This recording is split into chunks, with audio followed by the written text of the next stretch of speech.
Everyone कैसे हैं आप लोग। आशा करता हूँ आप सब बहुत बहुत अच्छे होंगे। देखो पता तो होगा ना कि कई लोग ना मतलब अभी तो आरआरबी का जो मेंस है ना, ठीक है, आरआरबी का जो मेंस है, ठीक है, तो मेंस को लेकर के कई लोगों को ना बहुत ज्यादा कंफ्यूजन रहता है कैसे क्वेश्चन अटेम्प्ट करे। क्या है कि देखो यहाँ पे पता है, अगर एक तरह से अगर सेक्शनल टाइमिंग अगर दिया रहता है तो सही भी रहता है, क्योंकि वहां पे आपको ये थोड़ा सा माइंड में मेकअप हो जाता है कि हम मेरे पास इतना ही समय है, इसी में हमको सारा मैनेज करना है, ठीक है।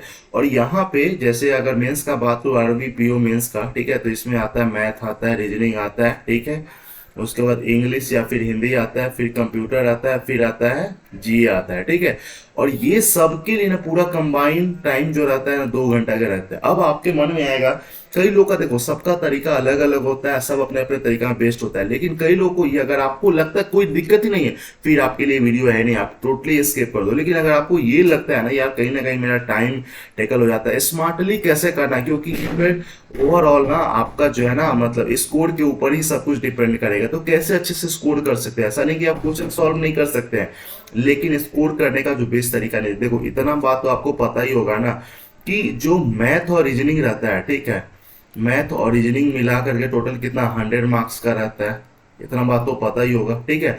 नंबर ऑफ क्वेश्चन कितना रहता है, 40 इसमें रहता है, 40 इसमें रहता है ना। चलो अब एक बार, लेकिन 40 क्वेश्चन है, 50 मार्क्स है, 40 क्वेश्चन है, 50 मार्क्स है, एकदम है ना। देखो आप मेरे अकॉर्डिंग, मैं कैसे एग्जाम में इसको करता था ना, जब जब आरआरबी पीओ का मेंस हुआ करता था, तब मैं कैसे करता था उसको मैं यहाँ पे बता देता हूँ। देखो यहाँ पे ना आपको ये कोशिश करना है, 2 घंटा का आपके पास टाइम है, ठीक है, 2 घंटा में ना आप मैनेज कैसे करोगे। क्योंकि देखो अगर आपके मन में अगर ये बात आ रहा है ना कि जीए आसान होता है, कंप्यूटर आसान होता है, हिंदी या फिर इंग्लिश आसान होता है, तो ये भरम अपने मन से निकाल दो, अभी कह रहा हूँ। क्यों? क्योंकि यहाँ पे देखो भले ही आसान होता है, लेकिन ये सॉल्व करने में ना आपको बहुत ज्यादा टाइम लगने वाला है, बहुत ज्यादा, क्योंकि बहुत लंबा लंबा क्वेश्चन सब रहता है अक्सर। ये चीज हमेशा अक्सर देखने को मिलता है, या तो वो हिंदी का हो या फिर हिंदी इंग्लिश, या फिर कंप्यूटर का हो, या फिर जो ये जीए का हो, सब में, ठीक है। तो ये चीज हमेशा आपको ध्यान में एकदम पूरा रख के ही चलना है। और इधर आप एक काम कर सकते हो, और तो इधर तो आपको ये पता होगा ना कि कंप्यूटर 0.5 मार्क्स का होता है, मतलब 40 क्वेश्चन तो रहता है, लेकिन 20 मार्क्स का ही रहता है। छोड़ो इसको हटाओ। आप एक काम ये कर सकते हो ना कि कम से कम मैथ और रीजनिंग में आप अच्छे से स्कोर कर सकते हो, है ना, क्योंकि इधर क्या आएगा नहीं आएगा वो सबको पता है एकदम, है ना।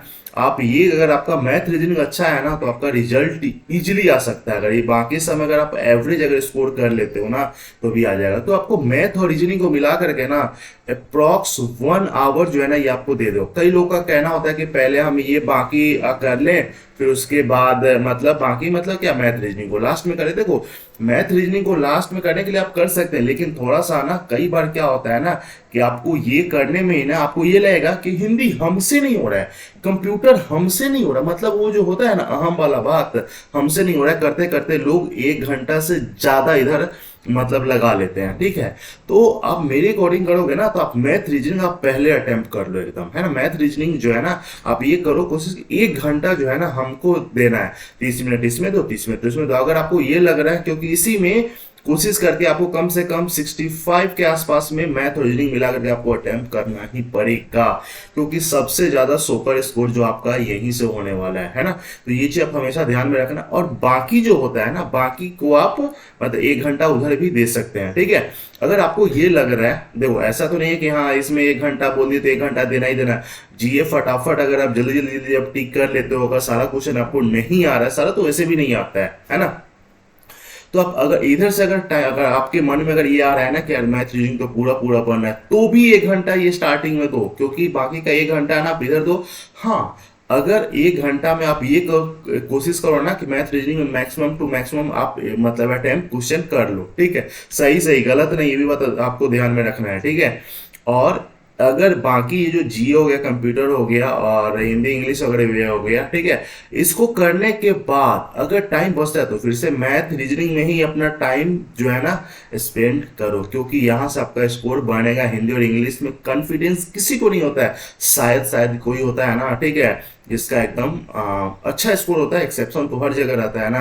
लेकिन यहाँ पे बात मैं एवरेज जो कैंडिडेट है ना उस सबके बारे में बात कर रहा हूँ। कंप्यूटर में आप कभी नहीं लगेगा कि हाँ ठीक है, क्योंकि यहाँ पे है ना आप डायरेक्ट क्वेश्चन नहीं पूछा जाता, पूरा आपका ना मतलब जो थॉट प्रोसेस क्या है कि कैसे आप किसी टॉपिक को समझे है ना, उसके अकॉर्डिंग आपको जवाब देना पड़े। डायरेक्ट क्वेश्चन बहुत ही कम आता है ना। तो ये सब आपको हमेशा ध्यान में रखना ही रखना। आप कैसे कर रहे हो आप ये कमेंट में जरूर करके बताना। सबका अपना तरीका बेस्ट होता है, लेकिन अगर यहाँ से कुछ भी आपको थोड़ा सा हेल्प अगर मिला होगा तो कमेंट प्यार से जरूर कर देना। चैनल पे पहली बार है तो आप सपोर्ट कर सकते हैं चैनल को सब्सक्राइब करके। दूसरी तीसरी बार है तो क्या करोगे, क्या करोगे बताओ। लाइक कर देना, कमेंट कर देना, है ना। चलिए बाय बाय, टेक केयर।